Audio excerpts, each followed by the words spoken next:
Anthony. Quick intro on myself. My name is Mark, and I work on our manufacturing and distribution advisory team. And I'm often having a lot of conversations with companies to help them determine how they can help navigate their sales tax compliance. Also want to do a quick thank you to Greg, Bridget, and Lee on the team for everything they're also doing, in addition to many others at Bergen KDV, for all the help you're doing with the organizations to help them achieve their desired outcomes. I know we've been looking forward to this webinar and the content that will be discussed today by our presenters. So thank you all for attending, and we're glad you're here. I'll kick it over to you, Brad, for an intro as well. Thanks, Mark. Hello, everyone. My name is Brad Whelan, and I am the Channel Director for our Retail and Professional Services Division at Bergen KDV. As you can imagine, in the retail and professional services space, I deal with a lot of our clients when they have questions around state and local sales tax, as well as how to file returns, Nexus, and everything that we're going to go through here today. So certainly looking forward to our speakers, and I hope you learned something. I'll touch on quickly the agenda before we get it passed over to our speakers and presenters today. What you'll learn during this webinar is going to be very impactful to things that you might be curious about, and you want to know what's an understanding of a Nexus footprint and how things have changed over the past year, ways to easily determine what your sales and use tax liabilities could be, the importance of exemption certificate collection and how to capture and manage those, and then better ways to automate sales tax calculation and compliance through industry-leading technology. And today we're very excited to have Chris Gallo here from Bergen KDV and Lee Irwin from Vertex, and would love to pass it over to you guys for your intros, and we're excited. Chris. Yeah, you bet. I'll go first. Thank you, everybody. My name is Chris Gallo. I am the state and local tax partner here at Bergen KDV. Just for reference, we're not going to go into all of the things that everybody here already knows about state and local and Nexus and in the background. We'll touch on it quickly, so don't jump off. We're going to get into the guts of what really is new and how to mitigate risk and exposure. So thanks for having me. Look forward to getting started. Lee, go ahead.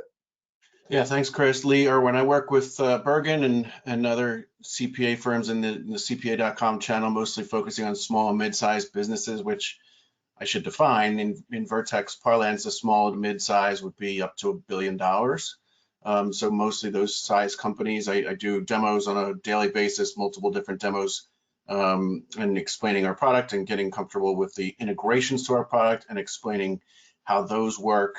We integrate with ERPs and e-com from as small as Intuit, QuickBooks Desktop, all the way up to SAP and Oracle. And everything in between. So happy to be here. Love to support CPA.com and have a great relationship with the people at Bergen.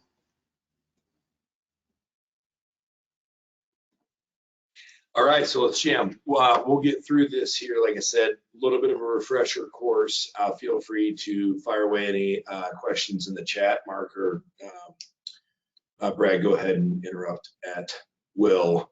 So a little refresher here, why everything and when things change. Everybody here, I'm going to assume, is familiar with the Wayfair decision, right? The Wayfair decision is on June 21st, 2018. The U.S. Supreme Court issued a decision, South Dakota versus Wayfair, and that really changed everything, okay? For businesses, the law of the land used to be physical presence, meaning if you were in that state physically, you were required to abide by the state rules in a sales tax compliance fashion, generally speaking, collect and remit sales tax. Wayfair decision changed all that and entered economic presence, meaning that just by the fact that you were doing business in that state, now you were compelled as a business to effectively collect and remit or abide by all sales tax rules in that state. Good. All right, so again, we've replaced, and touching on here, generally speaking, for those of you that don't know, the economic rules are about 100,000 of economic activity in that state. It varies in every single sales tax, state and local tax conversation. The answer is it depends and it varies. But in most states, think about $100,000 of economic activity, not necessarily taxable activity, although it is that way in some states. So if you're wondering, is this applicable? If you're doing $100,000 in a state, taxable or not, you likely have economic nexus. Here's a current map of states that have economic nexus, so effectively all of them. I would not disregard any states just because they're even not colored on this map. And for Oregon, for instance, has a variety of taxes, although they are not sales tax, you still could be operating in the state of Oregon and get yourself in some trouble. So this has grown from, I believe it was initially 18 states to effectively 46 states have some type of economic nexus rule. So how do you determine your sales and use tax liability and strategies to consider doing so, right? So there's a lot of factors. The major ones are the type of property sold, the identity of the purchaser, and how the property or what it is that you will be selling, not necessarily real estate here, but tangible personal property will be used, okay? This is all going to kind of lead us to that exemption strategy.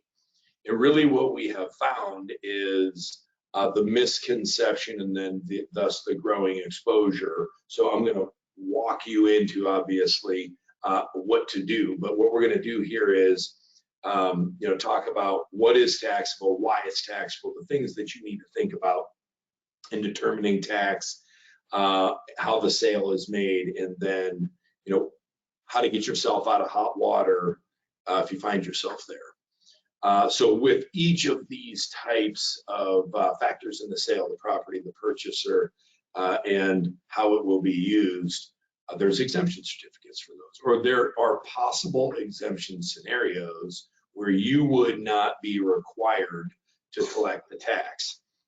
And so, for instance, on the type of property sold, every state recognizes that there's certain commodities individuals must purchase to survive. A lot of times those things like food, aren't taxed.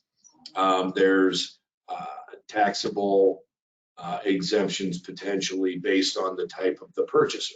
So under federal law, states cannot tax sales that are made to the federal government, right, or various agencies.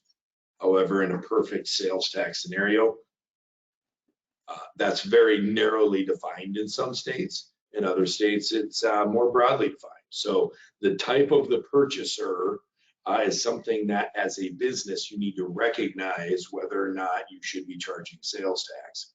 The type of use, okay? So the third one is how will the type of property in this case be used? And really the scenarios that fall into this category are those that are provided to support certain industries, maybe agriculture, manufacturing, industrial processing. These types of things are very common in your industry to be exempt, but it doesn't necessarily mean that it's just broadly exempt, and it doesn't mean that there are not ways that you have to operate to gain these exemptions. So when you're considering any type of sale, go ahead and move forward, you need to really consider these types of three things. The other factors to consider are the location of the sale, okay? So that's the easy part, those first three. It always gets more complex, all right? And this little webinar is going to be very much in line with that. It always gets more complex. So the location of the sale, you think, well, that's no problem, that's pretty easy. It's not necessarily that easy. Certain states have a destination versus origination states, right? And what does that mean? Well, depending upon where you sell to, that's a destination-based sale. And so if you are generally speaking selling from the state of Iowa, I sit in Des Moines, and you're selling to Virginia, you're good to go. Virginia is a destination-based state. Iowa is the same, so you sent it out of that state, and you're required to collect in the state of Virginia. If you are in an origination-based state, our neighbors, I believe Illinois is an origination-based state. I know Arizona is. There's a lot of states that if you are making a sale internally, intrastate, it's the destination is no longer the requirement, it's the origination, okay? And a lot of times it's more rural states, but it doesn't really hold true here for Iowa. And I think the belief there is the legislature knows that, and the cities know that the centers of economic activity are going to be your bigger centers. They are going to want their money more. The taxes are higher, and therefore that origination, so where your business sells from, regardless of where it's going to, is the determining factor of how that tax is applied on the invoice. So normally, 80% of the time, everything's destination based.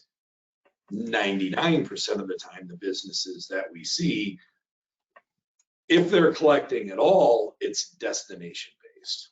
Okay, well, that's not always the case. Sometimes it's origination based. All right, and so you as the business have to understand when you are making those sales, destination or origination based. That's also it includes if you are housing property or what it is that you are selling in a different location than where you're actually making the sale from. So your office could be in Tempe, Arizona, and your property could be in Phoenix, Arizona. And if you are making the sale from Tempe and shipping it from Phoenix, you might have to have the origination be Phoenix. Sometimes that's even overruled by whatever the highest tax rate is. So it's not as simple as you think, even at the level of complexity, which you already know. Okay, FOB is another way that you need to look at this, and that's freight on board. Okay, and freight on board is when you are, whatever it is you're selling, right? When does the buyer take possession? Okay, so the example is it's in obviously the buyer's best interest to have the shipping terms be stated as FOB, the buyer's location. You know what it is, it's pretty easy.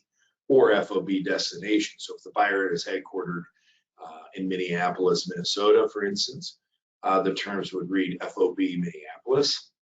And only when the purchase shipment arrives in perfect condition does the buyer accept it, considers the items in inventory in its system, and the sale is officially completed at that point. There's a lot of accounting issues and relevance that come into this.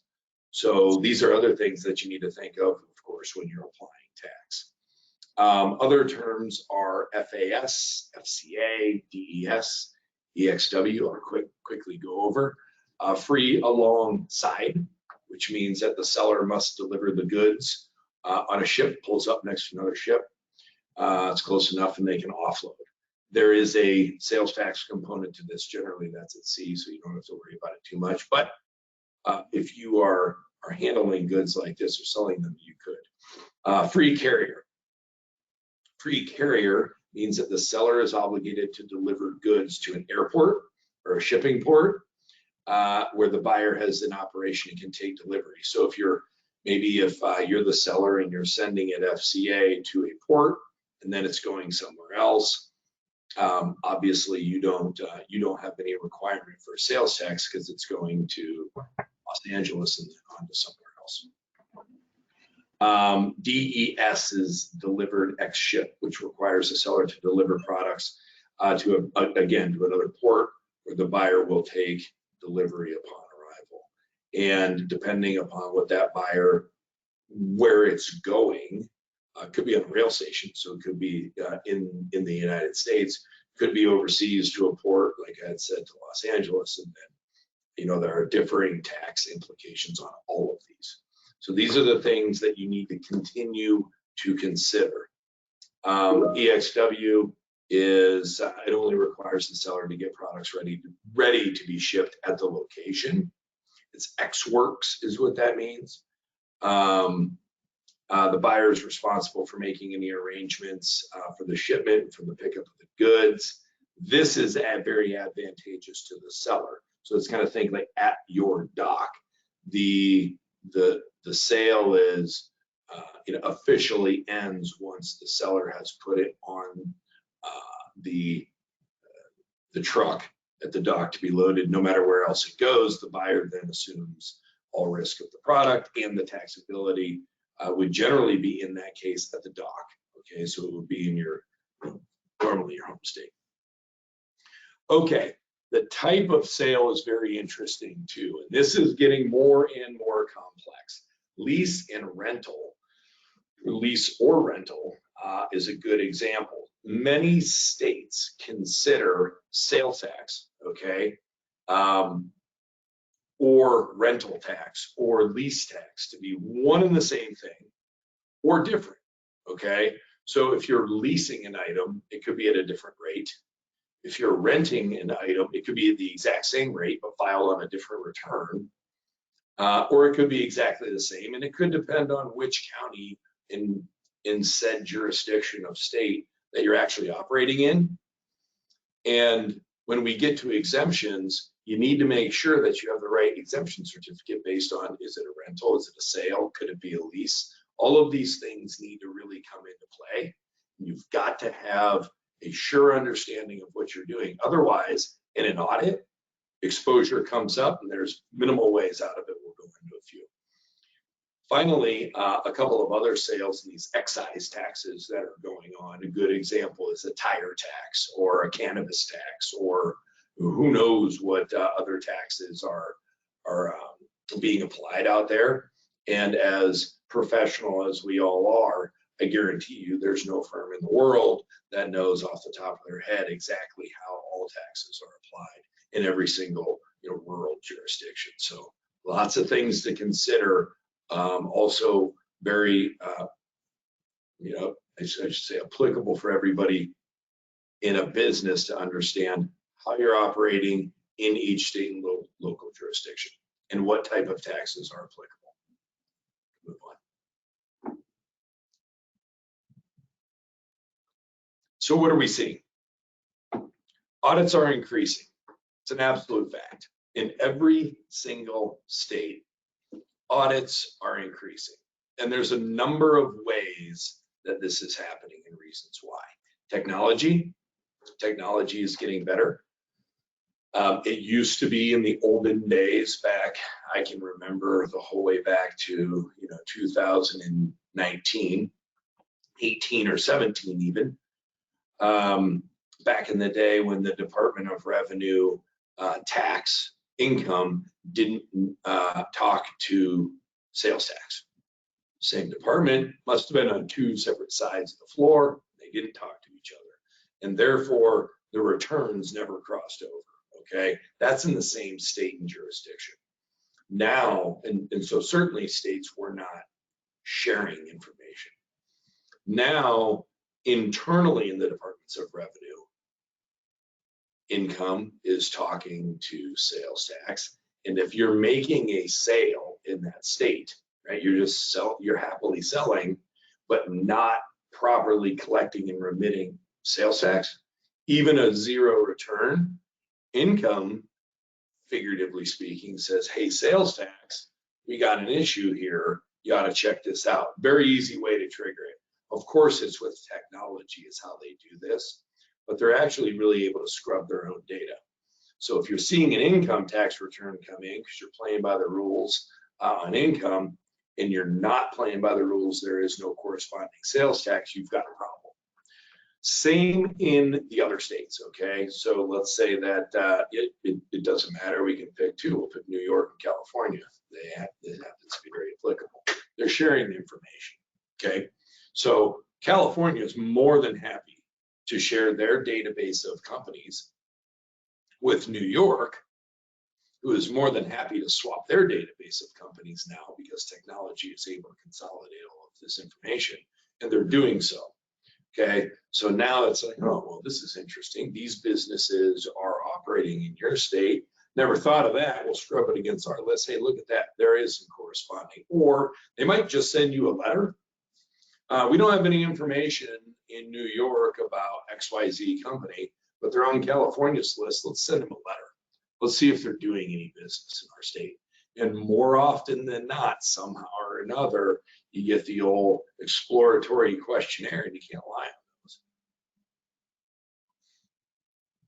If they ask you, that's a legal document that you are filling out. If they ask you, you're doing business in that state, you've got to answer it. And likely, if it is yes in any form, you're going to get an audit. Okay, so audits are increasing in all states. Likely, if you get an audit in one state, you're probably not too far off in other states, because states are sharing, hey, these businesses, here's how much we got out of them. Here's how much you should look into. That's happening. M&A, I mean, how much M&A is going on out there for all of us, right? If a business is looking to sell, lots of that activity really last year. It's been kind of slowing down a little bit, but still there's a ton of activity with private equity too. If a business feels that it's the right time to sell, and they're going to sell to a sophisticated buyer of any kind, sales tax never used to come up. It was an afterthought. They dealt with it later. It didn't matter. Now I'm telling you, it's the first thing we're looking at. Okay, so whether it's buy side or sell side, if you are a company that is thinking about selling or even merging into maybe an upward merger, okay, that buyer is going to look at your sales tax liability. And your sales tax liability without a return in place is up to 10 years in some places, right? It's not just 3. 3 years liability if you have a return in place, generally speaking. That kind of is that tolls the statute of limitations. So M&A activity, when found, and I'm on both sides of these deals all the time. If I'm going in on buy side and saying, let's see what the sales tax liability is, and we have this huge amount, say, okay, well, we're going to be driving down the sale. There's going to be a huge amount in escrow. We're going to force the seller to go through all of these voluntary disclosures to clean up, because as a buyer, I'm not interested in buying any of that liability, which is potential if you are going to buy that business. As the seller, we're going through this now early on to get those businesses ready, okay, for sale. But if we happen to go into a sell side where the business has already sold and they call us and they say, hey, buy side says we have some sales tax liability and it's $6 million. And we're like, yep, that's true. Well, what do we do, right? They're holding $6.5 million in escrow. How do we get that back and get it out, done with, over with, so we can get our money back? So all of these things are really exposing the unknown prior exposure to most businesses, okay? And all of the ways that we went through are easily confusing enough to create exposure.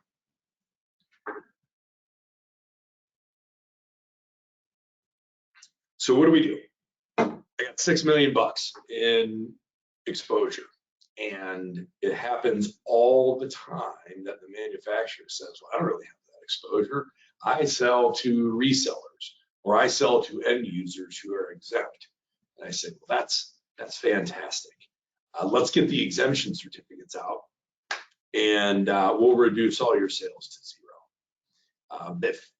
If that's the case, no problem.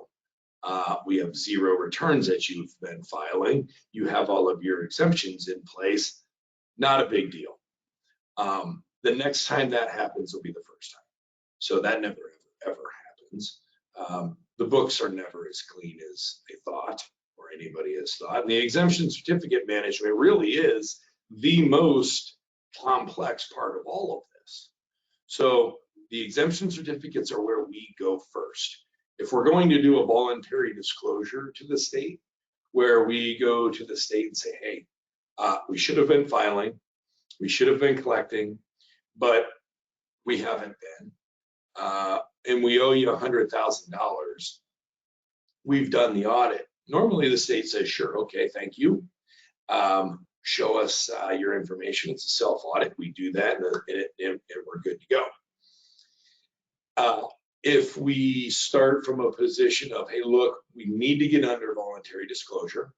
We need to start the statute of limitations so we don't get audited. And we go in and say, we'd like to engage in a voluntary disclosure, okay? But we owe $2 million and we need some time to work on our exemptions. They'll say, okay, go get your exemption certificates. Now this is a problem, okay? This is a big problem because if you don't have them and they're not in good order, you've got to go back to every single one of your clients where you made sales over in a voluntary disclosure situation, normally 3 to 4 years, every one of those sales, and collect the exemption certificate. They can be post-dated. That's okay. So you can go back and say this sale was made in 2020, and here's the exemption certificate for it. Mr. Customer, I lost it. I don't have it. We never got it. I need you to sign this. And that is applicable, but it's a gigantic pain. So exemption certificates are the number one way to reduce exposure. Doing it correctly up front is the number one way to not have to pay somebody to go sort all of this out for you.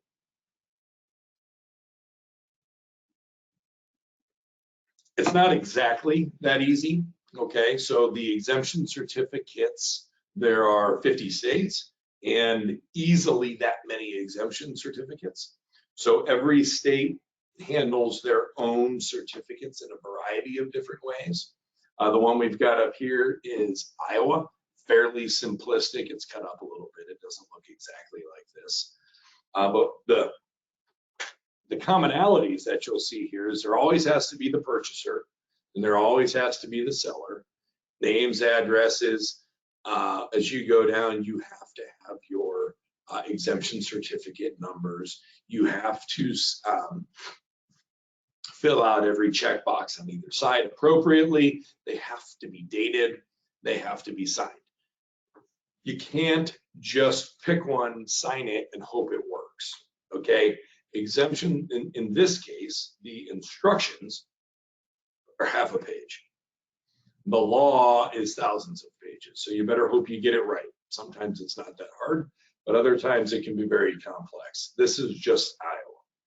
Iowa has a 3-year statute of limitations, okay? So an exemption certificate for the exact same vendor is good for 3 years. Once 3 years is up, based on the date that the original exemption certificate is signed, it's over. You got to get another one. So it's not a blanket exemption certificate. So you got to get all of the boxes right and the date right, and you have to be up on this and managed appropriately. Go ahead and move to the next one, which is, I believe, Minnesota. Yep, Minnesota, you can see here, is far more complex. There's more boxes that go in with this. There are far more instructions, and I'm actually looking at the entire instruction set of the Minnesota ST3. It's 5 pages long. You can see there are specific government exemptions there to the right side of the screen on B. So yes, governments are exempt. No, not blanket exempt. Okay, so right there is a perfect example of, well, I sell to the government. What kind of government? Okay, what are they specifically doing? And it says right there, B, to the side of B, enter the specific exemption from the list below. It gets worse from there. Tribal governments, foreign diplomats, charitable organizations. I'm looking at the list, it's 5 pages long. One of the pages is completely blank, and there are exceptions to every single rule. You as the business owner or the accounting manager or the sales tax guru in the business is required to understand hospital and outpatient surgical centers, such and such, pursuant to Minnesota State Law 297A.70 subsection 7. Super. right? That's very complex for a business to understand. And then to have all of these exemption certificates filled out properly and timely. Minnesota, unlike Iowa, is their exemption certificates are good into perpetuity. So if the business started and you got the exemption certificate in 1950 and you dust that old guy off and you say, here, Mr. Examiner, or whomever it is, auditor, here's the exemption certificate, it still stands. You don't have to get new ones. But likely that's in a box somewhere in the building that has since been flooded and all the documents have been lost. So if you got an exemption certificate back in the day, it's unlikely, if you're not up on this every few years, that you still have it. The other way of looking at exemption certificates, and this actually creates a fair amount of confusion, is the old MTC, the Multi-State Tax Commission. And many people think that's a government entity. It is not. It's, I think, a nonprofit. Regardless, it's a group of think tankers that get together and go to individual states and say, hey, this sales tax law is ridiculous. Every one of you look at it differently. We need to lend some uniformity to businesses so they can operate according to laws in your state. Nobody's generally looking to dodge the sales tax laws. They're just accidentally doing it wrong. So what we have here, as you can see, the Uniform Sales and Use Resale Certificate multi-jurisdiction. Yes, it is the multi-jurisdiction tax certificate, but as you see and you move down to the left side, the number of states that play by these rules, I believe it's 26. There's a map on the other one. You don't need to move over to it yet. But you have 26 states, I think, that do, or 19, it's one of the two.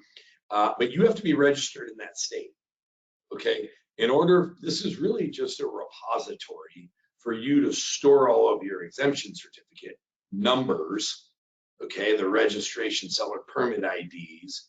And as we look, Arizona, if you're registered in Arizona, you can't use that for California, okay? And if you look here, 1, 2, 3, 4, 5, 6, 7, there's an entire list of these that go on and on and on with caveats to what this exemption certificate actually exempts. And really, it's only one of the, 2, 4, 6, yes, other, but you better be very careful with that. When you look at a state certificate, it's, multiple different ones. So you got to be very careful with this. And in my opinion, the only way you want to use this certificate, right, is a repository, but also if you're a wholesaler or selling for resale. So we can move on to that. You can see the complexity as it builds. As a business owner, you've got to understand all of this, and you have to be applying the law correctly. Go to the next slide, please. Here you go. There's a map of the states. You can see 19 states have enacted legislation, so I had it backwards. A perfect example is 4 states have enacted, but they need improvement. So I'm not sure what that means. It just means don't use it in those states. And 26 states that potentially need legislation means they don't have any legislation. They don't abide by any of the MTC rules. And it stands to mention that that the states can come in and out of the MTC agreement pretty much anytime they want. And if their rules change and they feel like not abiding by that, it's gone. What do we have next, please? All right. So now I'm going to hand this off to Lee, where he is going to explain to you ways of automating this and actually gaining all of your sales tax exemption certificates and making sure that you are in compliance in every state that you are doing business. All right, Chris, and you can see my screen okay, right? Got it. Yep. Thanks. Yeah, I mean, setting up the complexity is really a great job by Chris, because it helps for us to illustrate how we solve for those complexities, right? They exist, we acknowledge they exist. We have software that can help to solve for it. Since we spoke so much about exemption certificates, this is Vertex Cloud we're looking at now, but since we spoke so much about exemption certificates, I thought I'd start there. We've got a tool, what's called the Exemption Certificate Wizard, and it can bolt onto your Vertex Cloud license and be pasted onto your website. So this company here is a company called Masumi. They're a client of ours, a customer of ours. You can see they make fasteners and automation components, etc. And they think they have a stat up here that talks about all their different integrations and 86 trillion configurations. So you could imagine their need from a resale certificate perspective is great, and it is, and they use us. So they choose to expose the link to Vertex right directly on their website and not behind the login, right? So you can do it either way, but we do need an HTML website to connect to. They've chosen not to put it behind the login. So they put it here. That's why I use it to demo, because it's available to me. It can be configured. Anytime you see a radio button on here, it can be configured. So if you're not doing any business in Canadian provinces and you wanted to get rid of those, you can. If you're not doing any business in the Alaskas and the, any part of the country, or northeastern part of the country, for instance, and you want to eliminate them, you can. Let's choose 2 states, and I'll show you how we configure that in a minute. Let's go to Ohio, and we'll do Wisconsin, since they're both MTC members. And like I said, I'll show you a little bit of configuration behind the scenes. But this is an interview process. It can be done by the salesperson in your company, or it can be outsourced directly to the customer. It doesn't require an accounting background. It's simply a couple of steps, like a TurboTax type questionnaire. So we go next. And then again, all can be configured. So if you've got no business with foreign diplomats or the, agricultural companies, you want to remove those, you're strictly selling to resellers and only expose that, you can do that. We say next. Okay, now it defaulted here to the MTC. That's because I told it to. Well, like I said, I'll show you that. We offer the opportunity, most states offer the ability for us to create the certificate, and it's a valid certificate that would survive audit, or they could upload it. If they've got it saved on a C drive, they can upload it and drag and drop on the next screen. I'm going to do create, and then they can just tell us a little bit more about their business. What is your general business type? Well, I'm a wholesaler, I'm a seller, or whatever. It would just be for California for some reason. So maybe we just say manufacturer, and we're going to the nature of your business. Manufacturing doesn't really matter here. The resale. Let's describe the items, resale items, resale components, let's say, whatever, components. This is all going to appear on the screen. So we'll say when I generate the actual certificate. So resale components, what's your Ohio registration number? If they just wanted to pass over the generic registration number for each state, we're going to flag that to make sure that they've passed us the correct format. We can't tell them what their actual certificate number is and validate that, but we can at least validate for those states that have it, and Wisconsin does, that the format that's being passed to us is correct. This is so that this would typically prompt a user to go and retrieve the form and not just try and pass us their EIN or something like that. So it's an internal control against collecting garbage certificates. And then, we have different options. Single use, this would be for just one invoice, right? So probably not a substantial amount of our customers use the single use. We do have some that do. We also have blanket. Blanket meaning for every purchase this customer makes in Ohio and Wisconsin, they are going to be exempt. And then we give the company name, ABC company, and we'll call it in Philadelphia, PA 19390, US, and then email lee.irwin@vertex.com, and we can preview the form. All right, so this information in a few mouse clicks has populated to that MTC form that Chris previewed, and you see the things are appearing on the right screen. Now, I didn't fill out the address perfectly, so that's why we're seeing a gap there. So this is just a preview of what's going to be remitted to Masumi. And then once we get to the next screen, you'll see we can actually sign that, right? So that makes it a legit document, right? So we can put our name, put our title, put the date, and then actually physically sign it. And then if I preview it, it should have the signature on there down at the bottom, I believe. Yeah, there it is. It's kind of hard to see. Why don't I expand this? Yeah, see, now you see my signatures there.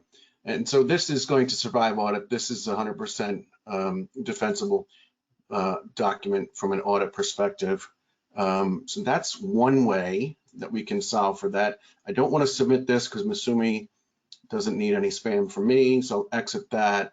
From a configuration perspective, in order to get that set up, we've got something down here called the EC Wizard module. So I'll go into the EC Wizard, click on Launch Site, and then we've got some settings, right? So a minute ago, I mentioned the MTC versus S Streamline Sales Tax. So, my setup is to have MTC as the preferred multi-jurisdiction precedence. You can toggle this back and forth, and then you can see other configuration options are here, right? Always create blanket, or that would do away with the invoice question or the single use question.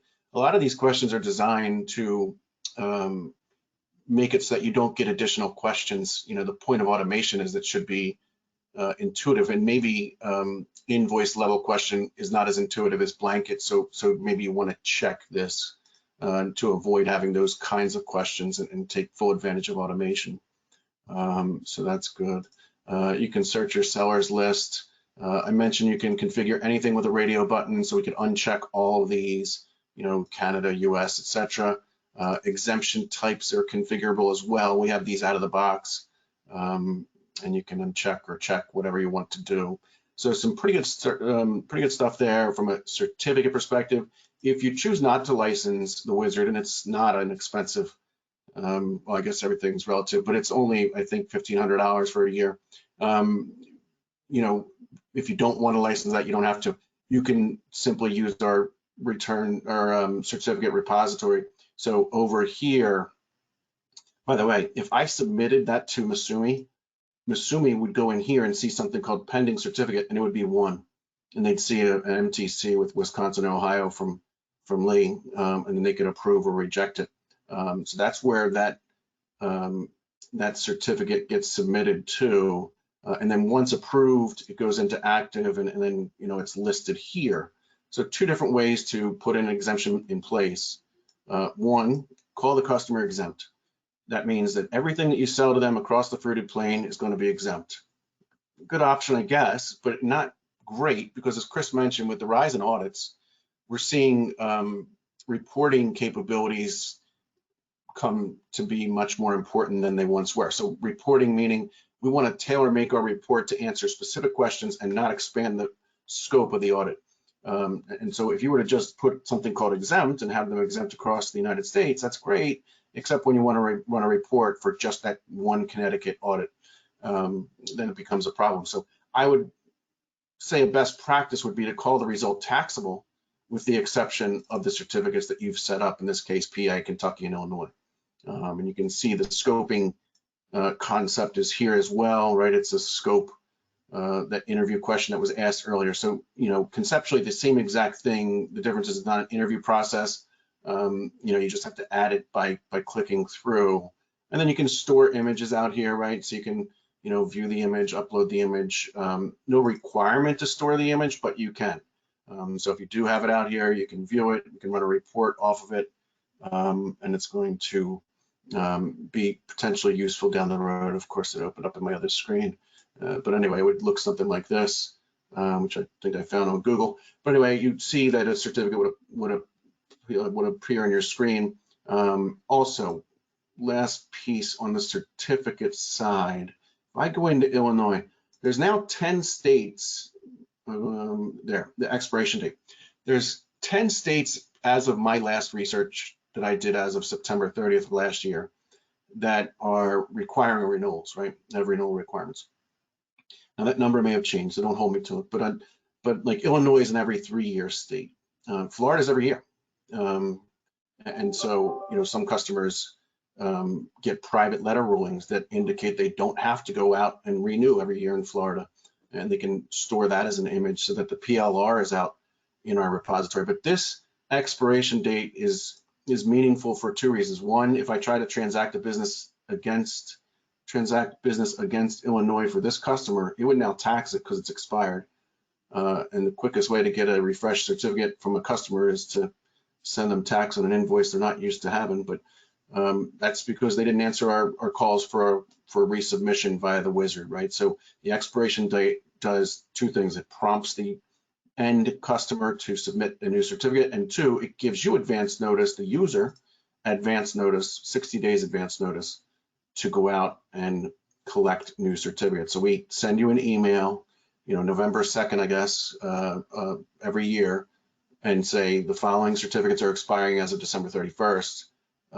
Go do some collection efforts. So a lot of what we're talking about around certificate collection is really an internal control for the practices that Chris mentioned. So, when you have exposure, that $6 million exposure, sure, you can reduce it to next to nothing by having a software product that exists to not only prompt you when certain certificates are expiring, to catalog the actual certificates themselves, and to eventually allow for the user, if you elect to license it, to submit the certificate themselves so that you don't have to do any of that collection stuff. So it's pretty good automation stuff.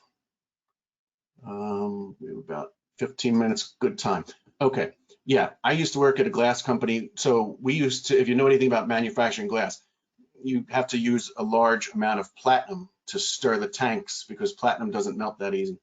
And so that platinum, we had a special private letter ruling that told us that the platinum was immediately deductible. It didn't have to be depreciated because this private letter ruling existed, and we were taking that position, but we never had the document. So an auditor came through and said, well, where's the document? We tore that basement apart. We found it.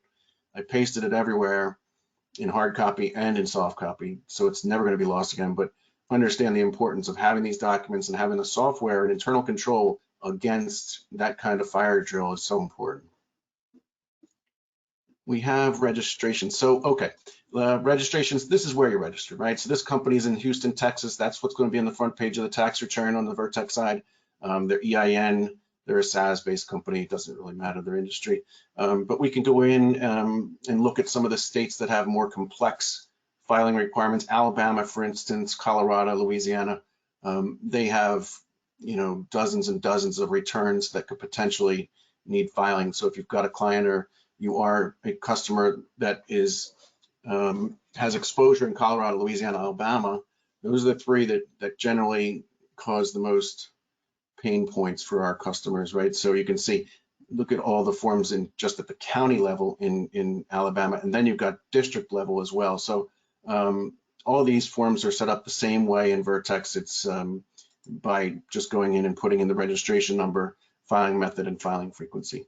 But out of the box, we 100% support every sales and use tax return in the United States and Canada. Globally too, but not in this product. Okay, so. Good stuff, Lee. And probably a good time to point out that so many of our clients that use Vertex, we use this with you. And so there has to be a lot of connectivity. If we're using this for you, then we can alert you. Obviously, you have the ability to see the exemptions, but when you're fully automated for a few $1,000, whatever it may be, there's campaigns that the technology can run for you too, right, Lee? So you can go out to your clients, or you can send a campaign out and just have them resubmit these instead of doing it fire drill. If you get audited, everything's right there. It's in an online digital repository. So if you're sweating about everything that I just said, this is the way to remediate that. Yep, good stuff. The last piece, Chris touched on product mappings and the product, what type of products getting sold. Our software takes the position that you don't have to map anything from a product perspective. If you don't map anything and you send over a sale from QuickBooks, from NetSuite, from Acumatic, or whatever, you send us a sale with no product mappings, we'll just generically tax it at whatever the ship to is. If it's a destination state, or if it's a origin state, we'll map it, we'll tax it at the origin. And then, but yeah, you don't have to map anything. I suspect in your industry, you're going to have at least shipping though, and maybe tangible personal property. The shipping is, mapped here to company or to code 1000. That's just something I made up. We don't care what you have as long as you have a unique identifier. Let's say you're using NetSuite. If you have a unique identifier as your product code in NetSuite that says 1000, it's called shipping. You would just go into our hierarchy, our matrix, where you can see this is kind of looking like a hierarchy: TPP, delivery charges, common carrier, freight on board. And the way that works is just to go in and add this. You're the seller, product class, coding class, etc. Shipping is something I think in the manufacturing realm is something that we definitely want to have as a separately stated item, because I think taxability could change based on whether or not shipping has been separately stated on the invoice. So it's at very least we want to do that. You can upload multiple mappings at a time. This is all pointing towards this matrix down here: general, TPP, delivery charges, common carrier. So if we look at that from our matrix perspective, let's do FOB. Okay, fine. So column A is all our predefined tax categories. This gets updated, as you see on the top left, once a month, right? At the beginning of the month, January 1st, any changes in rates, or Colorado's recently had a change in their shipping fee. There's a 27 cents fee that we had advance notice of, and it was tested and ready to go live right at July 1st. They just have a baggage fee or a bag fee now in Colorado. We just got live with the states are across the top. So you see FOB destination, and look at the complexities associated just with FOB destination. This top line is the primary category, but if there's an asterisk here, that means that a certain state has a different opinion than what FOB destination is if this condition exists. So all these items in gray are conditions that may change taxability if they exist in a given state. So you can see here in DC, if delivery does not both originate and terminate in the district, it's going to be exempt, et cetera. So freight is optional. Then they've got a couple of different states that have chosen to make that exempt. One of them is Missouri. So a lot of different complexities there. Our industry leading matrix is over 5,000 lines long. It just has to be configured once. We have a team that can help. Obviously, the Bergen folks have done a great job implementing our product as well. So they know, Chris knows this matrix probably as good as or better than I do. So it's and just briefly, just want to quickly show you, we do cover the use tax side. So I strictly have been focused on the sales side because I think that's where the majority of our business takes place. But if you have use tax requirements, we have the same matrix associated with the purchases that you're making for office supplies, perhaps, or food and beverage, whatever. We've got use tax capability as well. We have about 7 minutes. One other thing I wanted to show you is the indirect tax intelligence. This is a new module we just came out with. We can monitor Nexus with. So we can click on indirect tax intelligence. It's what's called business intelligence or data analytics, whatever you want to call it. Let's cancel this. Let's go. I have to change boxes, so forgive me. Let's go to insights. Okay, fine. We'll go up here and then I'll turn it back to the moderators. Economic Nexus, Nexus dashboard, pretty cool stuff. So you saw the map that Chris brought up earlier with all the different state rates and state requirements. We've encapsulated all those rules and requirements into this map. So look at Texas. They're at 500K. We throw a yellow flag there because we're at 90%.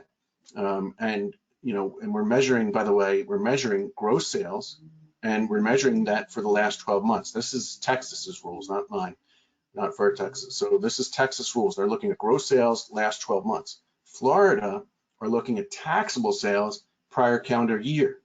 So now they're moving the goalpost a little bit on us. Georgia looks both at dollars and transactions. And by the way, they're looking at retail sales. So if you're selling to a distribution center in Georgia, that's a part of your company, that's not a retail sale. So that wouldn't count against the 100K. It would only be to those third-party retail sales. It's basically gross sales minus sales to the DCs or to inter-party type sales. That's how you make that distinction. Connecticut and New York both require, are the only two states that require both thresholds to have been met. Connecticut and New York. So some good stuff there. And then this is the accountant's viewpoint, right? The columnar Excel-based kind of look to it. It comes out in alpha. We can hide the states we've already registered for, the nomad states, which is New Hampshire, Oregon, Montana, Alaska, and Delaware, which do not have tax. And we can sort this by sales, sort it by transactions. It's interactive. So a lot of really good tools out there in our product. We also have, last thing, we also have some great reporting. The reporting all comes out in Excel, so it's configurable, and you can then print it to PDF as well. But our reporting, one report I like to bring up is jurisdictional summary. You know, if you've got your allocation and apportionment tables done from an income tax perspective, maybe you want to compare them against this jurisdictional summary and see if they jive, and if not, what's the reconciling item, typically exempt sales, stuff like that. So a lot of good value from a software that's the best in the industry. We're over 45 years in business now, which for tech companies is not something you typically brag about, but the depth and breadth of the people's knowledge that work in this company and have,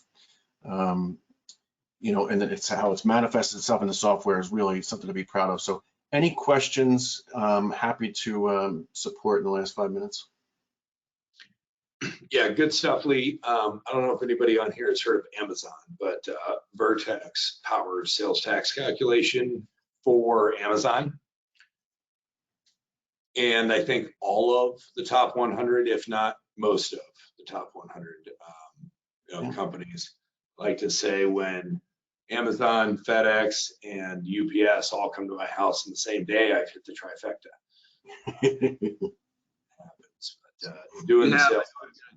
3 minutes. There is a question to get in front of you. One of them that came through was, when you were looking at, Chris, the MTC, could you explain what you meant when it's not a blanket exemption? Yeah, I kind of touched on it a little bit. The not a blanket exemption is there are caveats to all of the exemptions that, you know, your sales tax number is effectively recorded to. So pretty much the MTC is not good for manufacturing. It's not good for a specific, very detailed exemption. Mostly it's retail or resale. And you saw in Lee's presentation there where California came up, very specific number required in California for a reseller's exemption certificate. That's why that came up. So you don't use your business license as an exemption certificate, use your reseller's license as an exemption certificate. That's why you would bring that up. The MTC may or may not care. Thank you. Chris, I hope we got time. I've got one question here that came in, and that was, this looks really confusing when you're trying to manage different states. Could you give an example of something you've seen poorly managed, and what did you do to get them out of it? Yeah, poorly managed. I guess I would say unknown, poorly managed, right? Nobody's really doing this intentionally. So I kind of alluded to one of the more significant scenarios, and I've got a lot of them. $6 million has happened. Manufacturer selling, everybody says 100%, but let's go with it, 99% exempt sales, 0 exemption certificates. $100 million company a year, not registered in any states. I mean, we're talking tens of millions of dollars of liability if they were to get audited. Okay, I've got another example. We've got private equity CFOs that work for different private equity companies, and they bounce from acquired business to acquired business, and it's millions and millions of dollars. And when they go into this business from a private equity standpoint, they put that CFO in there. First thing they're looking at, and they're saying, I got $5 million of sales tax issues here. What's it going to cost me for you to take care of it? I'll find $5 million or remove $5 million of liability, but it's going to cost you, 100 grand. So those are problems. We can fix them, but if you take Lee's advice early, you don't have to spend that money later. I know we're right at 3 o'clock now, and I think what'll come out next would be a survey from the webinar. And many of you have probably different and additional questions you'd like to ask us. So we encourage when the survey comes out, fill in the questions that you have, and we're looking forward to having conversations for your specific situations and how we could determine where to help you and make a difference in what you're looking to achieve. So thanks all for attending the webinar. Thank you, Chris. Thank you to Lee. Thank you, Brad, and everyone that attended, and have a great afternoon and evening ahead. Thanks, everyone. Thank you.